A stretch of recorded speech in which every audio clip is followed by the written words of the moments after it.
strong outflow winds near You're not seeing miles per hour. Wind gusts up to 50 miles per hour will be possible. Locations impacted include Salt Lake City, West Valley City,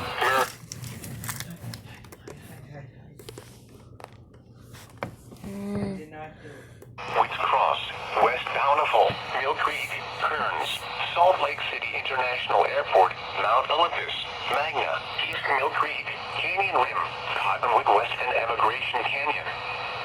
This includes the following highways: Interstate 15 between mile markers 301 and 320. Interstate 80 in Utah between mile markers 108 and 129. If threatening weather approaches, take shelter in a sturdy building. Strong winds with these showers may occur well ahead of any rain. Do not wait for rain or the sound of thunder before taking cover. Seek shelter immediately inside a sturdy structure and stay away from windows.